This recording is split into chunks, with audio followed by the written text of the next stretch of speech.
দুটি বিন্দু আধান Q1 ও Q2 এরা একে অপরকে সমান পরিমাণ কিন্তু বিপরীতমুখী বলে আকর্ষণ করে।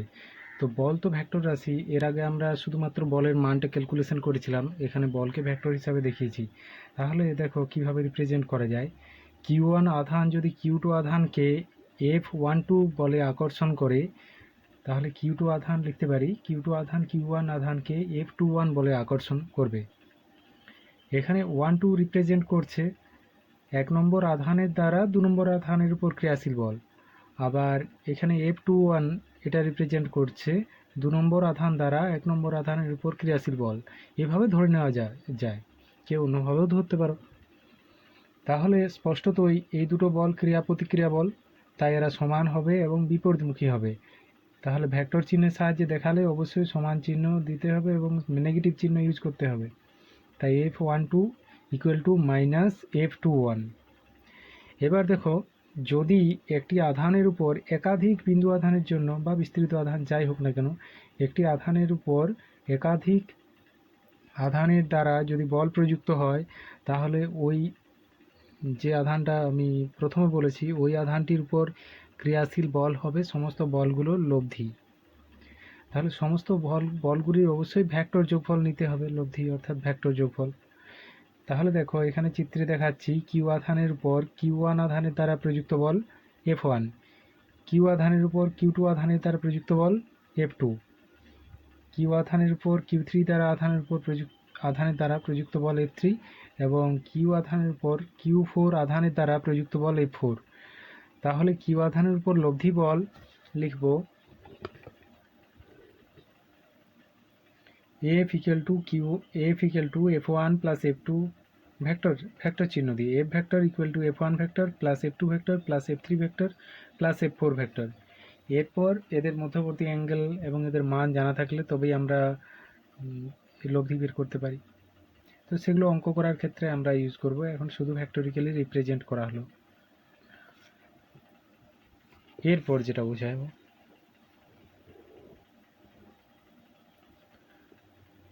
সুষমভাবে বণ্টিত আধানের জন্য অপর কোনো আধানের উপর ক্রিয়াশীল বল।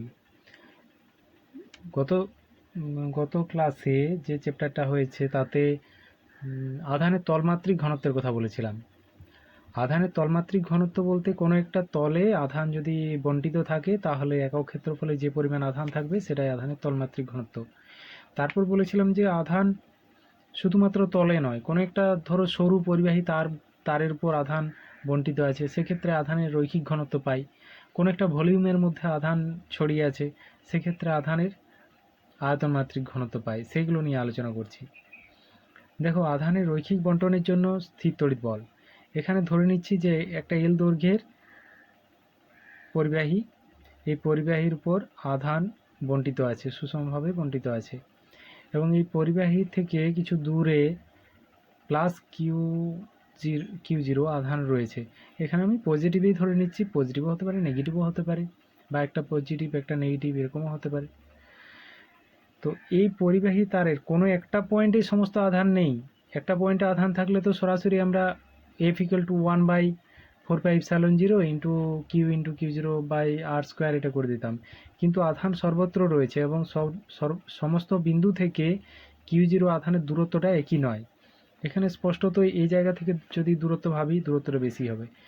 এদিক থেকে যত আমি এই পয়েন্টের দিকে আসবো দূরত্বটা কমতে থাকবে। তারপর ধরো এইদিকে মাপছি দূরত্ব বেশি হবে, এদিকে মাপছি দূরত্ব আরও বেশি হবে।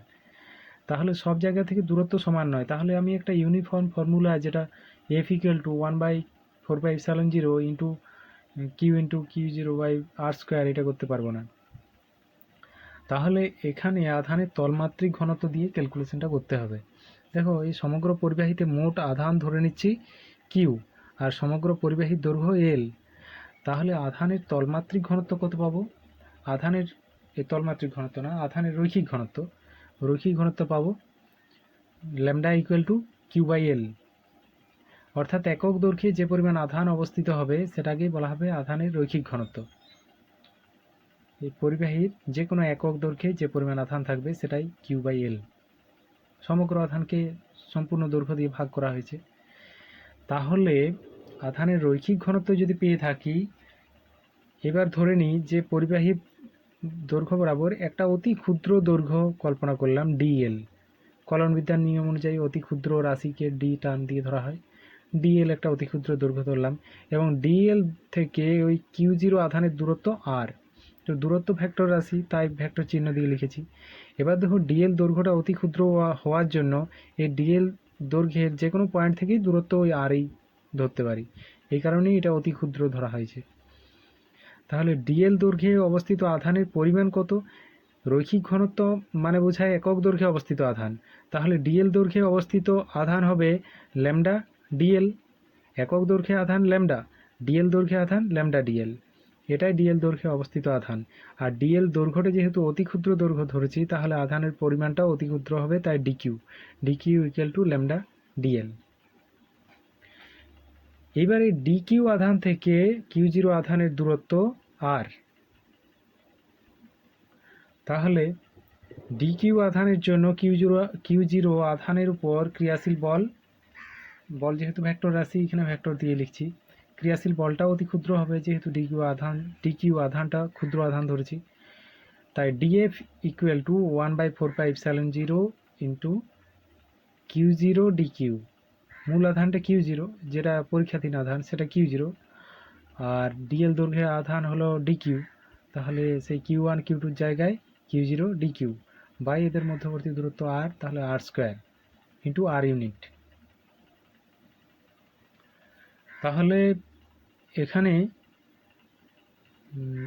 আমরা সিম্পলি আর এটা থেকে পাবো 1/4πε0 ইন্টু কিউ জিরো, আর ডিকিউর জায়গায় লিখতে পারি ল্যামডা ডিএল। ডিকিউর জায়গায় ল্যামডা ডিএল বাই নিচে আর রয়েছে আর স্কোয়ার। আর এখানে এফ এর ডিরেকশন হবে ওই যেদিকে আর ভেক্টর কাজ করছে সেই দিকেই এফ এর ডিরেকশন হবে, তাই ডিরেকশনটা বোঝানোর জন্য আর ইউনিট লেখা হয়েছে, এখানেও আর ইউনিট লেখা হয়েছে।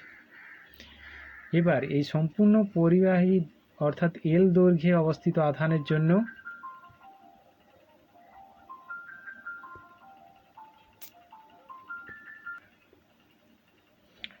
এখন এই সম্পূর্ণ এল দৈর্ঘ্যের পরিবাহীতে যে আধান রয়েছে তার দরুন কিউ ওয়ান আধানের উপর ক্রিয়াশীল বল ক্যালকুলেট করব। তাহলে কলনবিদ্যার সাহায্য নিতে হবে, এটা তো ডেরিভেটিভ ফর্মে চলে এসেছে, তাহলে টোটাল বল বের করতে গেলে ইন্টিগ্রেশন করতে হবে। ইন্টিগ্রেশনের নিয়মটা দেখো,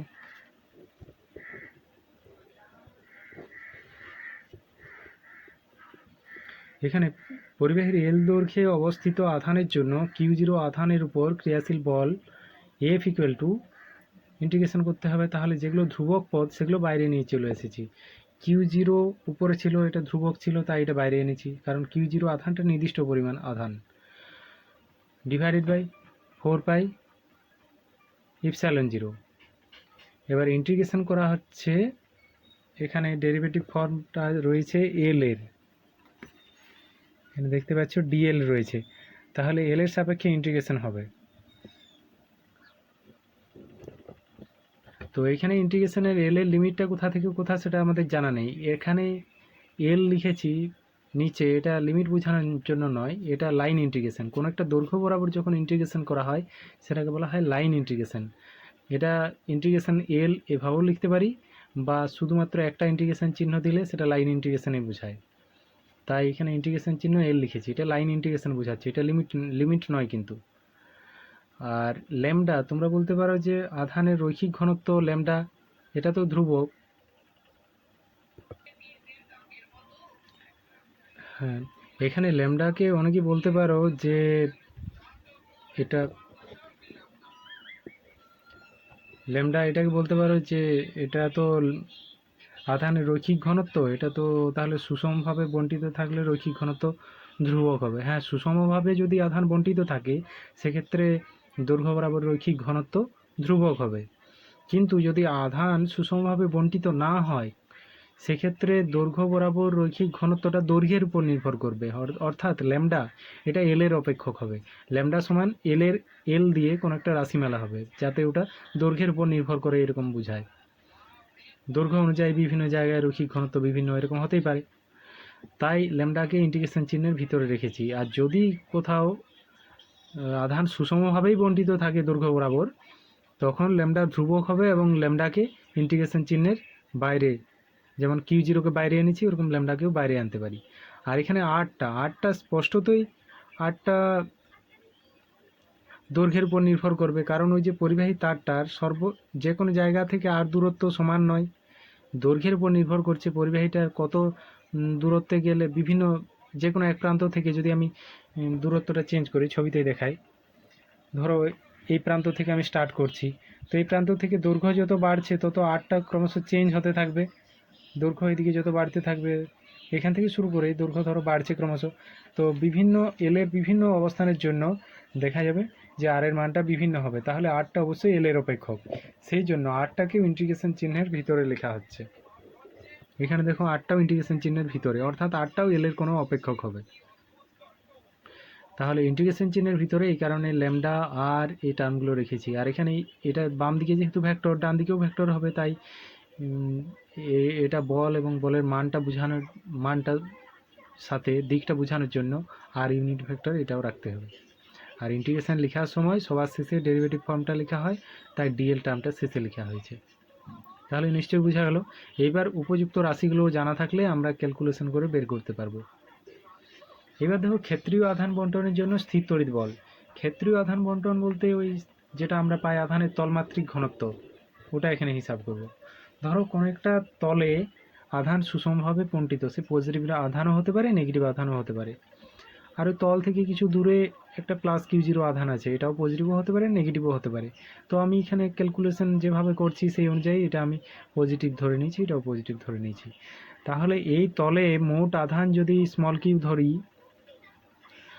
আর ক্ষেত্রফল যদি এস ধরি, তাহলে আধানের তলমাত্রিক ঘনত্ব সিগমা ইকুয়াল টু হবে কিউ বাই এস।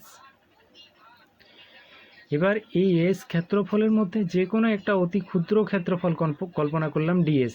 কেন কল্পনা করলাম? কারণ দেখো এই তলের যে কোনো পয়েন্ট থেকে কিউ জিরো আধানের দূরত্বটা সমান নয়, বিভিন্ন পয়েন্ট থেকে যদি আমি কিউ জিরো আধানের দূরত্ব মাপি, দূরত্ব আলাদা আলাদা পাবো।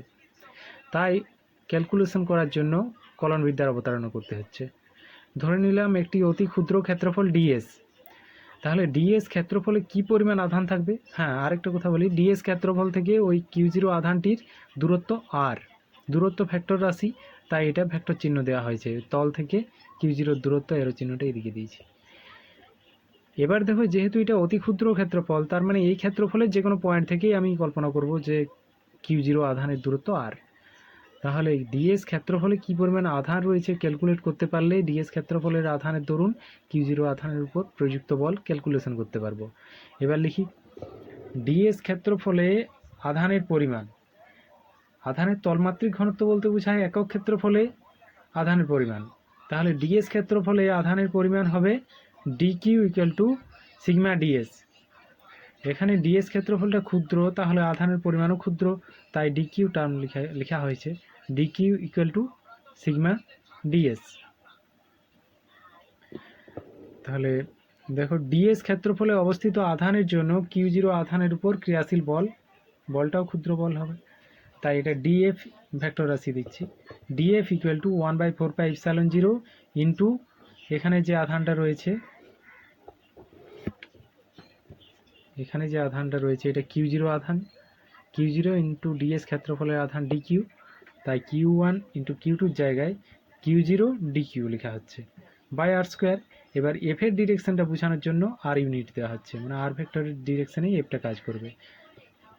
এখানে আমি যেহেতু দুটো আধান একই দিকে ধরেছি, তাই দেখো দুটো আধান একই ধরনের ধরেছি, এটাও পজিটিভ এটাও পজিটিভ, অর্থাৎ বিকর্ষণ করবে, অর্থাৎ আর ভেক্টরটা যেদিকে সেই দিকে কাজ করবে।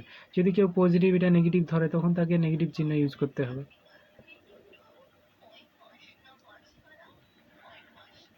তাহলে ইউনিট ভেক্টরের মান এক, এটা শুধুমাত্র দিক প্রকাশের জন্য ব্যবহার হচ্ছে। এবার ডি কিউ সমান সিগমা ডিএস, ডি কিউ সমান সিগমা ডিএস ব্যবহার করা হয়েছে।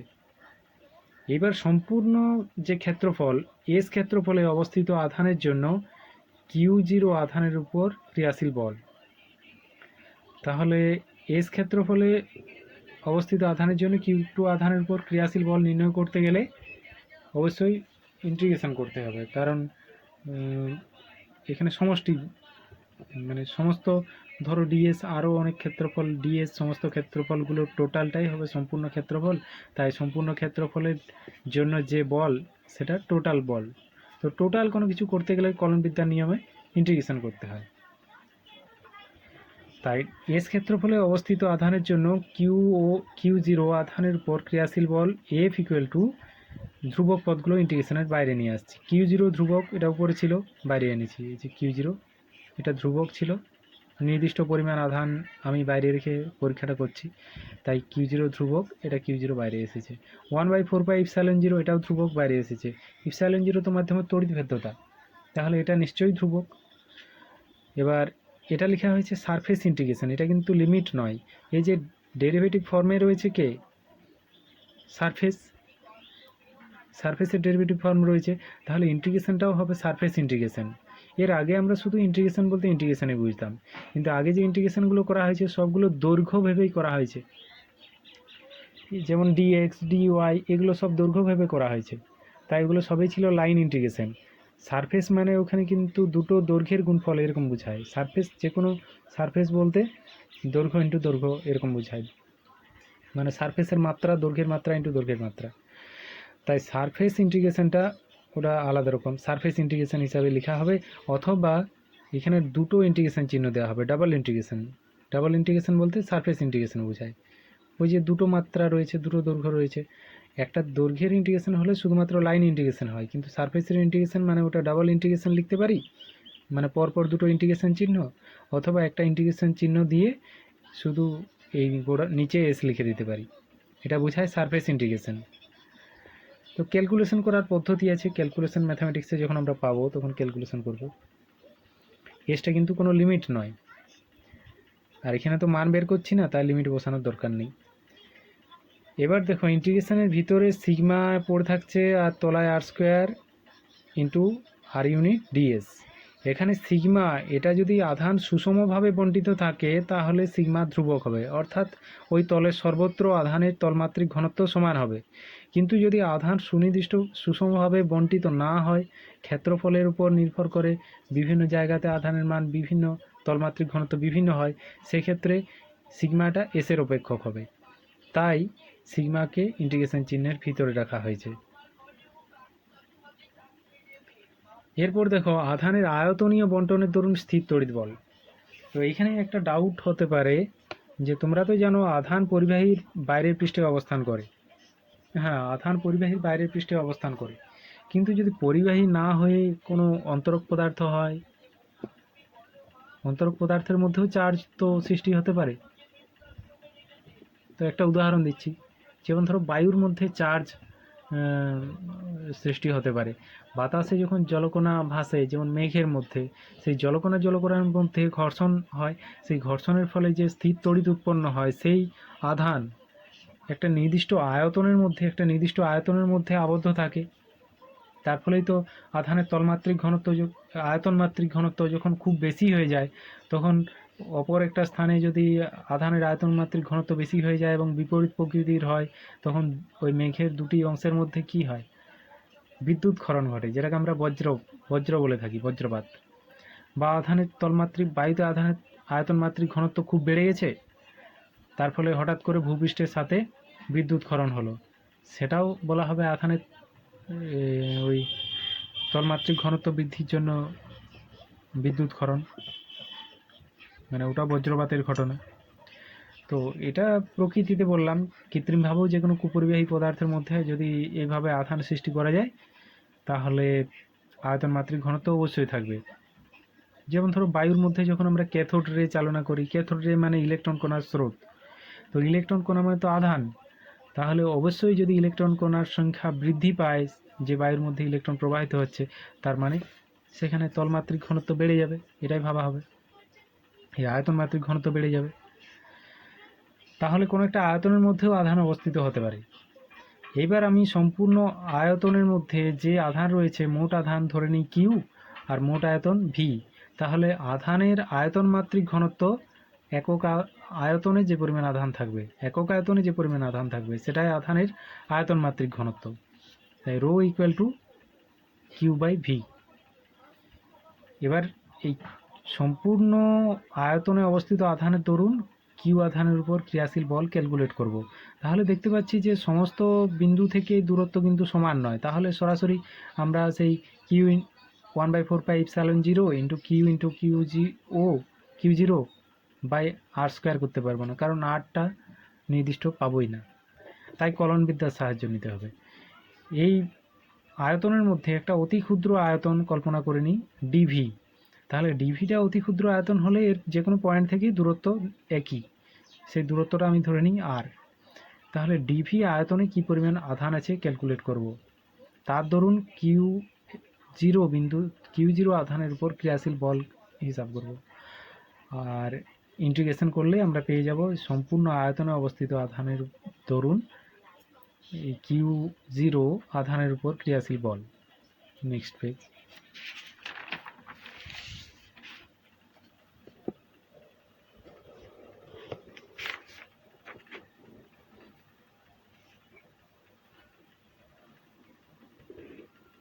এখানে দেখো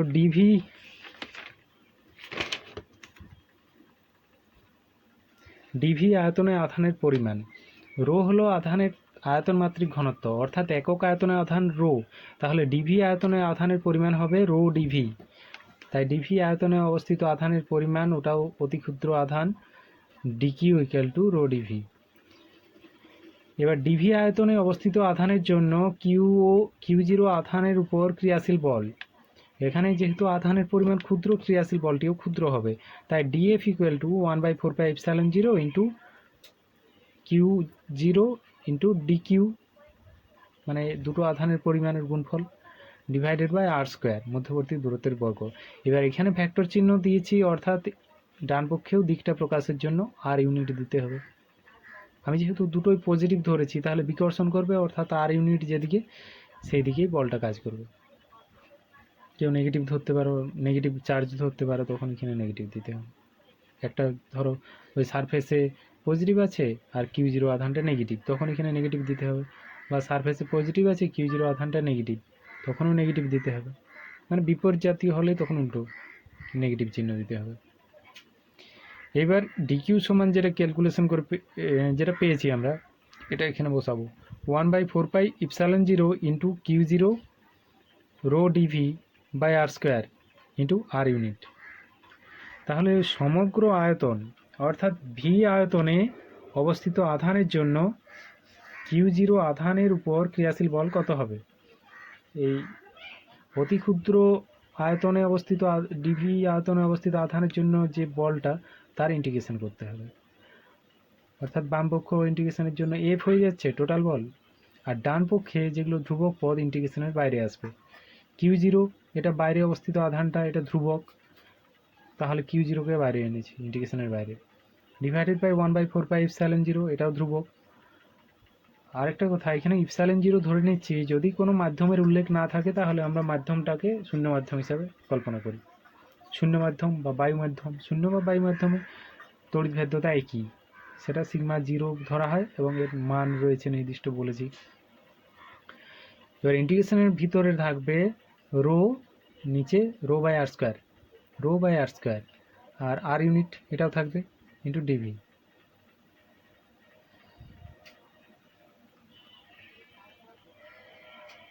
তাহলে এটা নিশ্চয়ই বোঝা গেছে, যদি আমরা সব ডেটাগুলো পাই তাহলে ক্যালকুলেশন করতে পারি। আর রোটা যদি ধ্রুবক হয় তাহলে ইন্টিগ্রেশনের বাইরে আনতে পারি, আর রোটা যদি ভি এর অপেক্ষক হয় তাহলে ইন্টিগ্রেশনের ভিতরেই থাকবে। হ্যাঁ, আর একটা কথা, এখানে ভি ইন্টিগ্রেশনের নিচে ডান দিকে ভি লিখেছি, এটা ভলিউম ইন্টিগ্রেশন বোঝায়, আয়তন মাত্রিক ঘনত্ব, আয়তন মাত্রিক সমাকলন, ভলিউম ইন্টিগ্রেশন ইংরেজিতে বলা হয় ভলিউম ইন্টিগ্রেশন।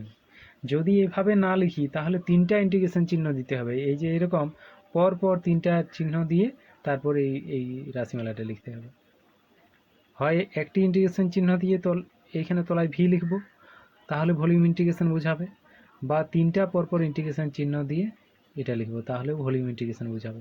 ভলিউম মানে আয়তন, আয়তন বলতে কি বোঝায়? তিনটা দৈর্ঘ্যের গুণফল, দৈর্ঘ্যের মাত্রার কিউব আয়তনের মাত্রা, তাই ভলিউম ইন্টিগ্রেশন মানে বোঝায় তিনটা লাইন ইন্টিগ্রেশন। এই জন্য এখানে হয় তিনটা ইন্টিগ্রেশন চিহ্ন দেব বা ইন্টিগ্রেশন চিহ্ন দিয়ে তলায় ভি লিখব। এবার দেখো তড়িৎ ক্ষেত্র বলতে কি বুঝো। এটা মাধ্যমিকেও তোমরা সংজ্ঞা পড়েছো এবং বুঝেছো কিছুটা। এখানে আবার বলি, কোনো একটা আধান তার চতুর্দিকে যতটা অঞ্চল জুড়ে, কোনো একটা আধানের চতুর্দিকে যতটা অঞ্চল জুড়ে তার আকর্ষণ বা বিকর্ষণ বলের প্রভাব অনুভূত হয়, সেই অঞ্চলটিকে বলা হয় ওই আধানের তড়িৎ ক্ষেত্র। তাহলে ধরো এই আধান থেকে আর দূরত্বে আমি প্লাস কিউ আধান রেখেছি। পরীক্ষাধীন আধানকে সবসময় পজিটিভ আধানই ধরা হয়, তো প্লাস কিউ আধানকে রেখেছি। তাহলে এই প্লাস কিউ আধানের উপর যে পরিমাণ বল কাজ করবে, দেখো এফ ইকুয়াল টু 1/4πε0, যদি শূন্য মাধ্যম বা বাই মাধ্যম ধরি, তাহলে 1/4πε0 into Q into small Q by R square. এবার ভাবো আর এর মানটা যদি কমে তখন কি এফ এর মানটা বাড়বে, অর্থাৎ এই দিকটা কাছের দিকে তড়িৎ ক্ষেত্র পুরো রয়েছে। এবার আর এর মানটা যদি বাড়ে, সেই ক্ষেত্রে আর এর মান বাড়লে ভগ্নাংশের মানটা কমবে, অর্থাৎ এফ এর মান কমবে। কিন্তু আর এর এমন কোনো মান বসাতে পারি যার জন্য এফ এর মানটা শূন্য হয়ে যাবে? একটু ভাবো। হ্যাঁ, আর এর মান যদি ইনফিনিটি হয়ে যায়, অর্থাৎ এখান থেকে যদি অসীম দূরত্বে চলে যায়, তাহলে এফটা শূন্য হয়ে যাবে। কারণ ভগ্নাংশের তলায় যদি ইনফিনিটি হয়ে যায়, আরটা যদি ইনফিনিটি অসীমও হয়, তো ইনফিনিটি স্কোয়ার মানে ইনফিনিটি, আবার ইনফিনিটি দিয়ে যে কোনো সংখ্যাকেই ভাগ করা হোক মানটা শূন্য হয়। তাই অসীম দূরত্বেই বলতে পারি যে তড়িৎ ক্ষেত্রের মান শূন্য হবে। তাহলে তো একটা আধান থেকে অসীম দূরত্ব পর্যন্ত তড়িৎ ক্ষেত্র বিস্তৃত। হ্যাঁ, ম্যাথামেটিক্যালি তাই, যে কোনো আধান থেকে অসীম দূরত্ব পর্যন্ত তড়িৎ ক্ষেত্র বিস্তৃত। অল্প হলেও আকর্ষণ বল কাজ করবে বা বিকর্ষণ বল কাজ করবে। যদি এটা নেগেটিভ আধান হতো তাহলে আকর্ষণ কাজ করতো, এখানে পজিটিভ আধানের জন্য এখানে পরীক্ষাধীন আধানের উপর বিকর্ষণ বল কাজ করছে, তাই আকর্ষণ বা বিকর্ষণ দুটো কথাই বলছি। কিন্তু দেখা যায় প্র্যাকটিক্যালি যে কোনো একটা আধান থেকে নির্দিষ্ট দূরত্ব পর্যন্ত আকর্ষণ বল একটু উল্লেখযোগ্য মাত্রায় থাকে, তারপর যখন দূরত্ব বেশি হয়ে যায় তখন আকর্ষণ বা বিকর্ষণ বলের প্রভাবটা এত কম হয়ে যায় যে সেটা নগণ্য। তখন আমরা বলি যে ওই বিন্দুটা এর তড়িৎ ক্ষেত্রের বাইরে আছে। তাহলে প্র্যাকটিক্যালি কিন্তু তড়িৎ ক্ষেত্র অসীম পর্যন্ত বিস্তৃত ধরা হয় না, তড়িৎ ক্ষেত্রের সীমা রয়েছে, সেই জন্য তড়িৎ ক্ষেত্র কথাটা ব্যবহার করা হয়। যে বলা হবে যে একটি আধান প্লাস কিউ এর তড়িৎ ক্ষেত্রের মধ্যে অপর একটি আধানকে আনা হলো, এরকম কথা বলা হয়। এইবার ভাবো তড়িৎ ক্ষেত্র আমি বললাম যত কাছে আসবে তড়িৎ ক্ষেত্রের যেটা প্রভাব, আকর্ষণ বলের প্রভাবটা বা বিকর্ষণ বলের প্রভাবটা বেশি অনুভূত হবে। আবার দূরে নিয়ে গেলে আকর্ষণ বা বিকর্ষণ বলের প্রভাবটা কম অনুভূত হবে। অর্থাৎ তড়িৎ ক্ষেত্র সর্বত্র সমান নয়। তাহলে তড়িৎ ক্ষেত্রকে তো পরিমাপ করতে হবে। তো পরিমাপ করা হবে কিভাবে? না, পরিমাপ করা হয় এইখানে যেমন প্লাস কিউ আধান লিখেছি, +1 একক, মানে একক ধনাত্মক আধান রেখে তার উপর মেজার করব যে ক্রিয়াশীল বল কত। সেই একক ধনাত্মক আধানের উপর যে পরিমাণ বল ক্রিয়া করবে সেই বিন্দুতে তড়িৎ ক্ষেত্রের মান তত। অর্থাৎ এই যে কিউর জায়গায় 1 বসিয়ে দেবো, +1। তাহলে কিউর জায়গায় যদি +1 বসাই, বা অন্যভাবেও ভাবতে পারি, কিউ দিয়ে যদি এফকে ভাগ করে দিই তাহলে এই একক আধানের উপর ক্রিয়াশীল বল পেয়ে যাব। তাহলে কিউর জায়গায় 1 হয়ে গেলে কি হবে? আকর্ষণ বলটা F equal to 1/4πε0 into Q by R square. এই একক ধনাত্মক আধানের উপর ক্রিয়াশীল বলকেই বলা হবে তড়িৎ ক্ষেত্র প্রাবল্য, যেটা তড়িৎ ক্ষেত্রের পরিমাপ। অনেক সময় কোন একটা বিন্দুতে তড়িৎ ক্ষেত্রের মান এত এরকম বলা থাকবে, ওটা তড়িৎ ক্ষেত্রের মান বলতে তড়িৎ ক্ষেত্রের প্রাবল্যের মানই বোঝায়। তাহলে তড়িৎ ক্ষেত্র প্রাবল্যের রাশিমালা হলো E equal to 1/4πε0 into Q by R square. এবার দেখো প্রাবল্য বলতে তো একক ধনাত্মক আধানের উপর ক্রিয়াশীল বল বোঝায়। তাহলে প্রাবল্য যেহেতু একটা একক ধনাত্মক আধানের উপর ক্রিয়াশীল বল, তাই বল তো ভেক্টর রাশি, তড়িৎ ক্ষেত্র প্রাবল্যও ভেক্টর রাশি হবে। তড়িৎ ক্ষেত্র প্রাবল্যের দিক হবে যেটা স্থির তড়িৎ বলের যেটা দিক, সেটাই তড়িৎ ক্ষেত্র প্রাবল্যের দিক হবে। এখানে এফ বলের ডিরেকশন হলো ওই আর ভেক্টর যেদিকে সেদিকে। তাহলে এখানে ই ইকুয়াল টু যে রাশিমালাটা পাবো ওর সাথেও আর ইউনিট দেওয়া হবে। আর এই মূল আধানটা যদি নেগেটিভ হয়, হ্যাঁ এখানে স্পষ্ট বোঝা যাচ্ছে, তাহলে তড়িৎ ক্ষেত্র প্রাবল্যের দিক হবে এই দিকে, কারণ এই দিকে বিকর্ষণ করবে। এবার এটা যদি নেগেটিভ আধান হয় তাহলে তড়িৎ ক্ষেত্র প্রাবল্যের দিক হবে ওই মূল আধানের দিকে। কোনো ধনাত্মক আধানের থেকে কিছু দূরে তড়িৎ ক্ষেত্র প্রাবল্য নির্ণয় করলে সেই তড়িৎ ক্ষেত্র প্রাবল্যের দিকটা হয় মূল আধান থেকে দূরের দিকে। কারণ একক ধনাত্মক আধানকে বিকর্ষণ করবে। আর কোনো নেগেটিভ আধানের দরুন কোনো বিন্দুতে তড়িৎ ক্ষেত্র প্রাবল্য হবে ওই নেগেটিভ আধানটির দিকেই, মূল আধানের দিকেই, কারণ ওই জায়গায় একক ধনাত্মক আধান রাখলে তাকে মূল আধানটা আকর্ষণ করবে বিপরীত জাতীয় আধান হওয়ার জন্য। তাই এটা তড়িৎ ক্ষেত্র প্রাবল্য। তাহলে দেখো আমরা এই যে রাশিমালাটা, এই রাশিমালাটা পেলাম কি করে? এই রাশিমালাটাকে দেখো যদি কিউ দিয়ে ভাগ করে দিই তাহলে এটা পাই, অর্থাৎ এফকে যদি কিউ দিয়ে ভাগ করে দিই তাহলে আমরা ই পাবো। সেখান থেকে এফ এবং ই অর্থাৎ স্থির তড়িৎ বল এবং তড়িৎ ক্ষেত্র প্রাবল্যের মধ্যে সম্পর্ক পাই। E equal to F by Q. এফ সমান ছিল capital Q small Q 1/4πε0 into capital Q small Q by R square. তাকে স্মল কিউ দিয়ে ভাগ করলে স্মল কিউটা বাদ চলে যাবে, যেটাই তখন আমরা বলি তড়িৎ ক্ষেত্র প্রাবল্য। তাই E equal to F by Q. এখান থেকে তড়িৎ ক্ষেত্র প্রাবল্যের একক পেতে পারি।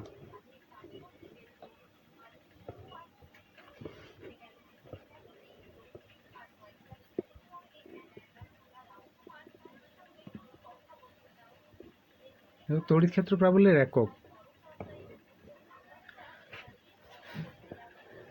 এখানে লিখেছি, পেলাম E equal to F by Q, অর্থাৎ তড়িৎ ক্ষেত্র প্রাবল্য সমান স্থির তড়িৎ বল বাই আধান। তাহলে তড়িৎ ক্ষেত্র প্রাবল্যের একক সমান হবে বলের একক বাই আধানের একক।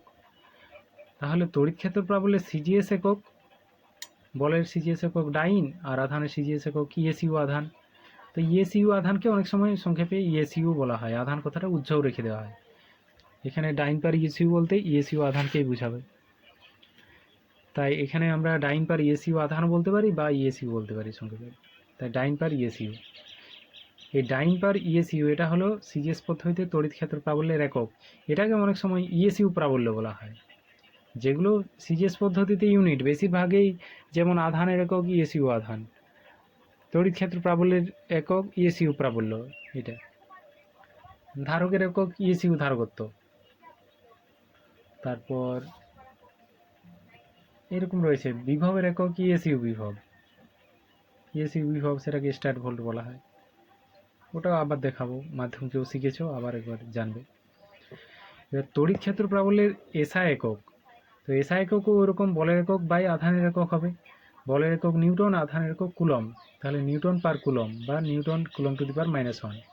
এবারে এসআই একক এবং সিজিএস এককের মধ্যে আমরা না, এসআই এককের আর একটা রূপ আমরা পেতে পারি, সেটা হলো এইভাবে 1 নিউটন পার কুলম, এটা তো এসআই একক, এটাকে লিখতে পারি 1 নিউটন বাই 1 কুলম। এবার উপর নিচকে মিটার দিয়ে গুণ করে দিচ্ছি, মিটার মিটার। এবার দেখো নিউটন ইন্টু মিটার মানে জুল, অর্থাৎ বল ইন্টু সরণ সমান কার্য, কার্যের এসআই একক জুল, তাই নিউটন ইন্টু মিটার ওটার জায়গায় জুল লিখব। আর নিচে 1 কুলম ইন্টু মিটার এটা রয়ে যাবে।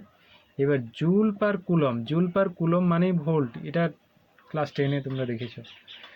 ক্লাস 10-এ বিভবের যে একক পড়েছো তাতে বিভবের সংজ্ঞা যেটা পড়েছো সেটাতে বলা হয়েছে যে অসীম দূরত্ব থেকে কোনো একক ধনাত্মক আধানকে তড়িৎ ক্ষেত্রের কোনো বিন্দুতে আনতে যে পরিমাণ কার্য করতে হয় তাকে বলে ওই বিন্দুতে তড়িৎ বিভব।